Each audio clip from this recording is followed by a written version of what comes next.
And then I look down, and she's crushed, and she's obviously dead.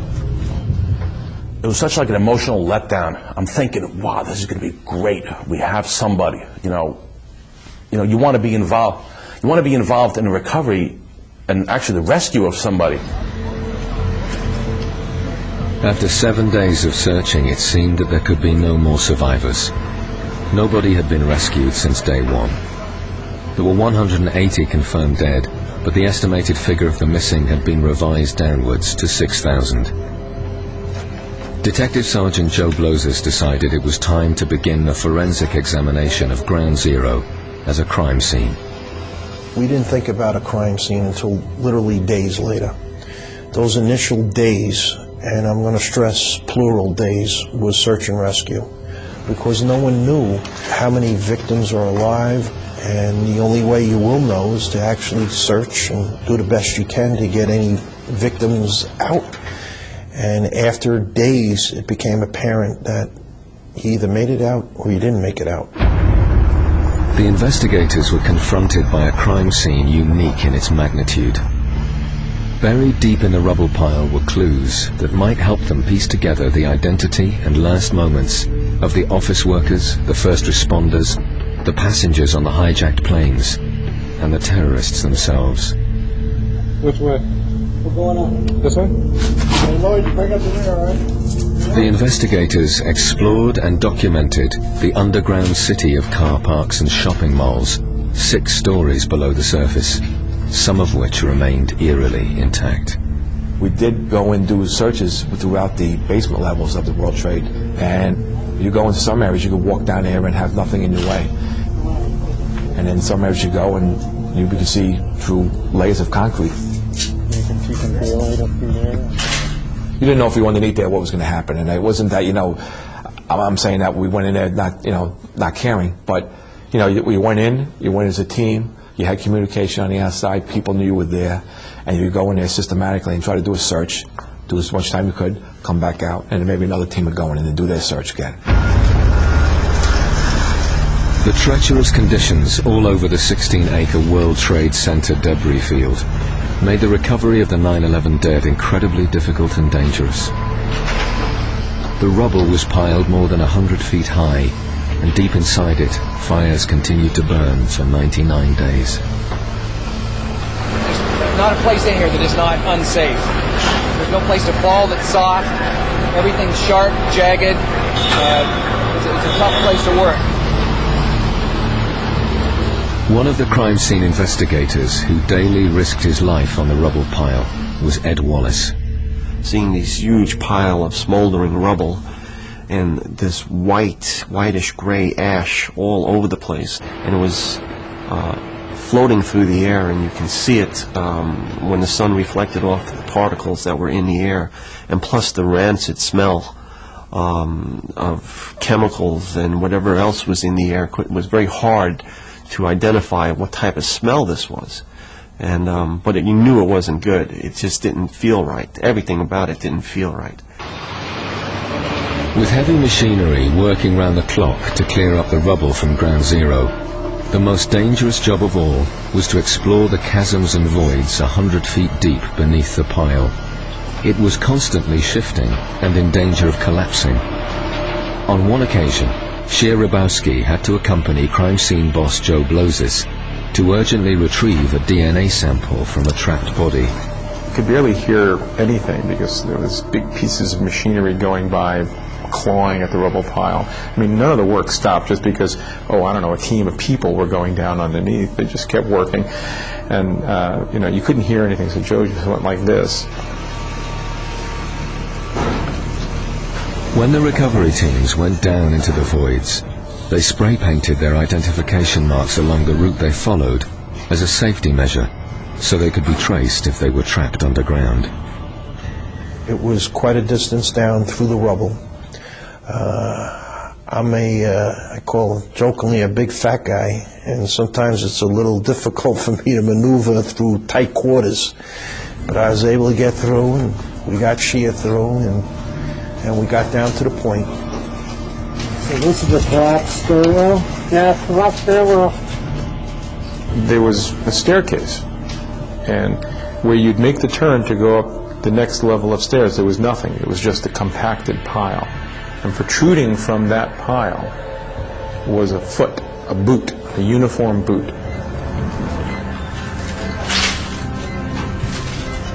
Shia took a DNA sample from the leg region.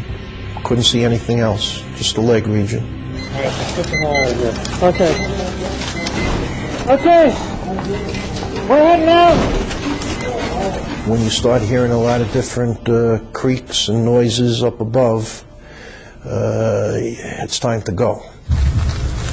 Each fragment of human remains recovered from Ground Zero was taken to the medical examiner's office to be carefully inspected and documented. This was the first stage in a process of forensic examination that tried to establish the identity of every individual body part retrieved. Most bodies had been shattered into tiny pieces by the force of the impact when the Twin Towers fell. We had to set up a system where people and remains of people were being brought from the rubble pile of the World Trade Center to the ME's office, where we could begin to sort through them and try to identify them and return the remains to the families. Simultaneously, we had to get the information from the families that we were going to need so that we could identify the remains. So two parallel efforts began to develop simultaneously. Grieving relatives were encouraged to come forward to provide DNA samples to match them with the DNA samples from the dead. One of them was Edie Lutnick, who was trying to find out what happened to her brother Gary, as well as the 657 colleagues who worked with them at Cantor Fitzgerald on the top floors of the North Tower at the World Trade Center. We worked very closely with the medical examiner's office, both to facilitate them getting DNA samples from the surviving family members, which were predominantly cheek swabs. So Shia Rubaski came to our offices and took cheek swabs of both Howard and I. And he was pretty straightforward with us, and he said that, you know, the chances of us getting remains of Gary back were very, very slim. At the same time as assisting with the recovery and identification of the victims, the crime scene investigators were also trying to piece together the crucial last moments of the hijacked planes. Early on in the investigation, it was obvious to everyone that the airplanes is what caused the towers to come down. And especially early on, we didn't know what may have been on the plane, so we tried to recover as much as the airplane as we possibly can. Both hijacked planes disintegrated on impact with the Twin Towers, but the explosions scattered debris and human remains over a large area. The planes, when they hit, some of the pieces continued, and we're finding them blocks and blocks away. And one of my functions was to go into buildings south of the Trade Center and look for things. I mean, we're looking for the black box. We're looking for any sort of items that can assist in the investigation. The crime scene investigators were also trying to discover whether any weapons were used by the terrorists to overpower the passengers and crew of the two hijacked planes. We were briefed that initially that the types of evidence we were looking for would be cutting instruments, box cutters, small knives, pocket knives, flex cuffs, some kind of restraining devices, handcuffs, things of that nature. Initially, that's what they had suspected the terrorists had used to overpower the crew and take over the plane. The ultimate goal was to find the black boxes that might reveal the secrets of the last minutes of the doomed flights, and to find the remains of the terrorists themselves. It was 2 months into the clear-up operations at Ground Zero, and just over 500,000 tons of rubble had been removed from the site. There was still no sign of the elusive black boxes. Around 10% of the plane parts had been recovered, including the landing gear. Then investigator Hal Sherman and his colleagues made a surprising discovery. I found a plane seat And somebody said, that's the captain's chair. I said, how do you know it's not seat 17A? He said, well, besides the fact that there is the headphones, he said, the pilots and co-pilots, I hate to break it to you, have nicer seats than you do in coach. He said, and I can tell by looking at this frame that this is the pilot's seat. The search for the remains of the dead continued. By early December, 487 bodies had been identified, and there was still 3,000 reported missing.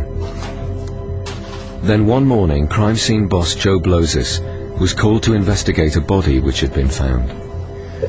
We got notified that one of the search teams may have found what they believed to be as part of a body. When we respond to this particular location, there was in fact a torso. And when we did a search of the area, it came up with certain information. And we did just as we would normally do on the recovery and documentation. We took care of the torso. Subsequently found out, and again this is sometime thereafter, that torso was one of the terrorists. In total, the remains of 4 of the terrorists who hijacked the planes were recovered and positively identified. The bodies of the other 6 involved were never found.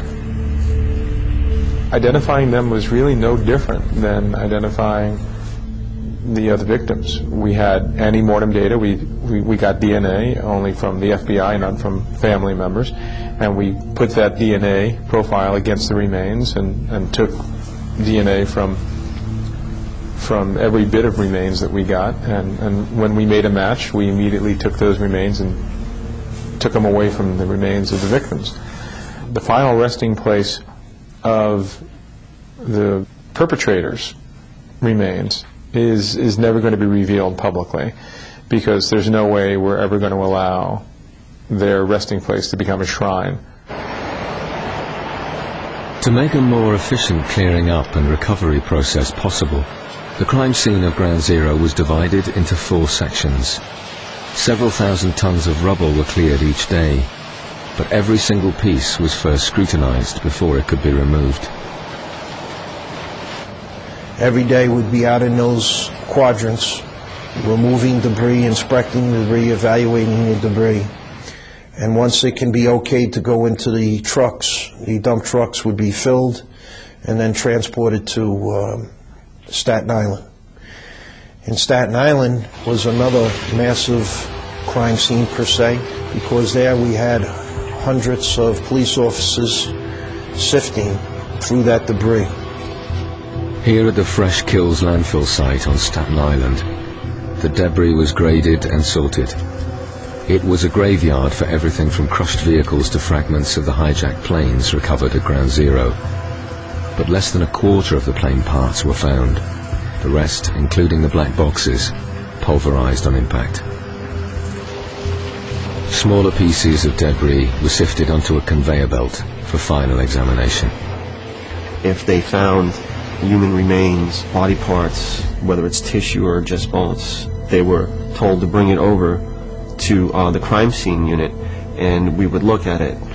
We had a little table set up, and when those investigators would find something, they would bring it over to us, and we would look at it.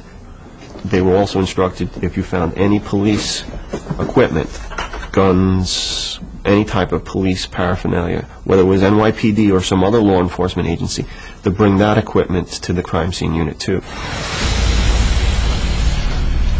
After 6 months, around 1.5 million tons of debris had been cleared from the World Trade Center site, and the search teams were able to recover bodies buried deep under the rubble pile. Amongst the victims were hundreds of firefighters and police officers. For the search teams, finding the remains of a colleague was an opportunity to pay their last respects. Danny McKenna was honored to be there when the body of his friend, a fellow detective, was discovered.